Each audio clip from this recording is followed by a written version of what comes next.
Surxondaryolik Mahmudov Islomning Rossiyadagi bessrochniy запретini 41 gün içinde sud orqali ochib berdik. Popi 10 bir statiya 27 ekranga yozib qo'yaman. Shu statiya bilan Rossiyadan umrbodlik zapret bo'lgan. So'z isboti bilan deganday, bugun 25-iyul kuni Rossiyaning Moskva shahriga kirib oldilar. Videolarni ko'rishingiz mumkin.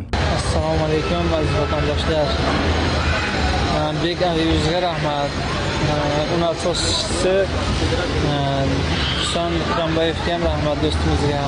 Mana bessrochniy zapret qo'yganda, bessrochniy zapretni 41 kun deganda ochib berdilar. Mana biz hozir Moskvadamiz. Vnukovo aeroportdan o'tdik mana. Haqiqatan ham Moskvani o'zidamiz mana. Aeroportdan. Aeroportdan hozir chiqdik.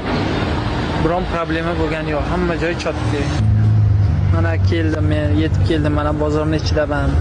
Mana bu ham rossiya nomer, mana mashinalar rossiya nomerda.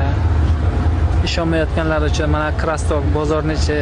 Rossiyadagi deport zapretlarni 100% Glavniy MVD bazadan tekshirib beramiz. 2-3 kunda javobi chiqadi va ochiladiganlarni ham ochib beramiz.